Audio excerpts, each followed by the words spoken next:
নমস্কার বন্ধুরা, আমার চ্যানেলের নতুন একটা ভিডিওতে আবার সকলকে ওয়েলকাম। আজকে যে উপন্যাসটা নিয়ে কথা বলবো সেই উপন্যাসটার পৃষ্ঠা সংখ্যা মাত্র ১১০ এবং সেটা ৫২ প্রকাশনী থেকে প্রকাশিত এবং যেটার মুদ্রিত মূল্য ৳২০২। পৃষ্ঠা সংখ্যার নিরিখে কিন্তু উপন্যাসটা ছোট হলেও এই উপন্যাসটা আমার মনে দাগ কেটে গেছে। আমি আজকে কথা বলবো আমার সদ্য পড়ে শেষ করা একটা বই নিয়ে ওবায়দ হকের, যেটার নাম হচ্ছে 'টেইলা চোরা'।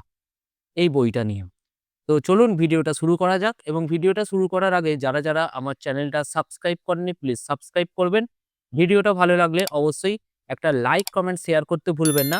আর কার এই উপন্যাসটি পড়া অবশ্যই কমেন্ট সেকশনে জানাতে ভুলবেন না। তো উপন্যাসটা শুরু হয় গ্রামের একজন চোর, একজন বিখ্যাত খুব চোর, কাইলা চোরা বলে যাকে সবাই চিনত। যে শীত কেটে মানুষের বাড়িতে চুরি করত এবং তার নামে গ্রামকে সবাই চিনত। সে একদিন পাবলিকের হাতে ধরা পড়ে এবং গণপিটুনিতে তার প্রাণ যায়। কিন্তু সে তার মৃত্যুর আগে তার ছেলেকে তার চুরিবিদ্যা শিখিয়ে গিয়েছিল। তার ছেলের নামই হচ্ছে টেইলা চোরা। তার ছেলেও যথারীতি তার মতো এক জনপ্রিয় চোর হয়ে ওঠে। কিন্তু ভাগ্যের নির্মম পরিহাসে চুরি না করেও সে জেলে যায় এবং জেলে তাকে গিয়ে মিথ্যা মামলায় ফাঁসানো হয়, ডাকাতির কেস দেয়া হয় এবং তার জেলে ৫ বছরের একটা শাস্তি ধার্য করা হয়। তো জেলের মধ্যে তার কিছু বন্ধু তৈরি হয়। সেই বন্ধুগুলো আ ক্যারেক্টারগুলো লেখক তার অসাধারণ লেখনীর মাধ্যমে ফুটিয়ে তুলেছেন। কার কি নাম, কে কি জন্য জেলেতে এসেছে, তাদের একটু ছোট জীবন কাহিনী এবং সেই সময় চলছে চারিদিকে যুদ্ধের নির্মমতা। ৭১ এর মুক্তিযুদ্ধ। পাকিস্তানি সৈন্যরা চারিদিকে চালাচ্ছে মৃত্যুর এক তাণ্ডব লীলা এবং তার আঁচ কিন্তু জেলে এসেও পড়ে। তারা বুদ্ধি কাটিয়ে তাদের বন্ধু-বান্ধবদের নিয়ে জেল থেকে পালিয়ে যায় এবং জেল থেকে পালিয়ে গিয়ে তারা এক মুক্তিযুদ্ধে অংশ নেয় এবং তারা তাদের নিজেদের মতো এক দল তৈরি করে এবং তারা তাদের মতো যুদ্ধটাকে চালিয়ে যায়, তাদের দেশকে স্বাধীন করার আশায়। এই উপন্যাসটার মধ্যে যে সকল চরিত্রগুলো আছে, যেমন টেইলা চোরার বউ, তার ছেলে, এই সকল গ্রামের যে সমস্ত যে চরিত্রগুলো আছে ছোট সেই সমস্ত চরিত্রগুলোই লেখক তার অসাধারণ লেখনীর মাধ্যমে ফুটিয়ে তুলেছেন এই গল্পতে। এবং এই উপন্যাসটা পড়লে সবার আগে আমার মনে হয়েছে দেশপ্রেম।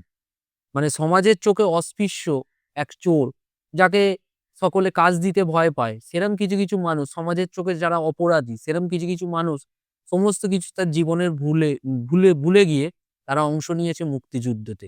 কেন না দেশকে স্বাধীন করার আশায়। অসাধারণ এক উপন্যাস এটা। আপনারা পড়লে জানতে পারবেন। ১১০ পৃষ্ঠার উপন্যাস। পড়তে বেশিক্ষণ সময় লাগবে না এবং সকলের কাছে আমার অনুরোধ রইল যে একবার হলেও এই বইটা পড়ে দেখবেন। আশা করছি নিরাশ হবেন না। ওবায়দ হকের আমি এইটা নিয়ে ৪ টে বই পড়লাম। ৪ টে বই আমার খুবই ভালো লেগেছে। যার মধ্যে কয়েকদিন আগে আমি শেষ করেছি 'জল নেই পাথর' এই বইটা এবং তার সাথে একটা নতুন বইও কিনেছি। চলুন সেই বইগুলো আপনাদেরকে দেখাই।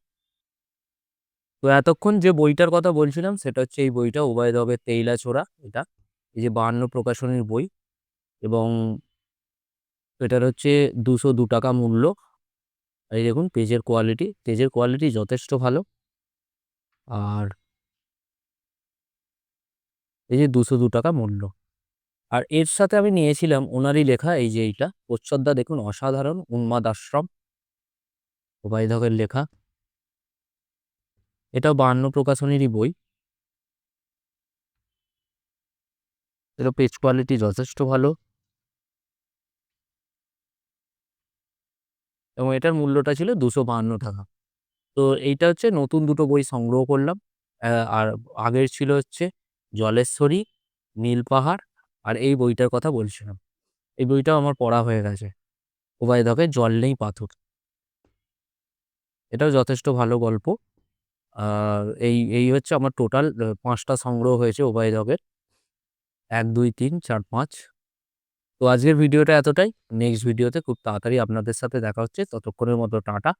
সাবস্ক্রাইব করে চ্যানেলটা গল্পের ছলের পাশে থাকার অনুরোধ রইল।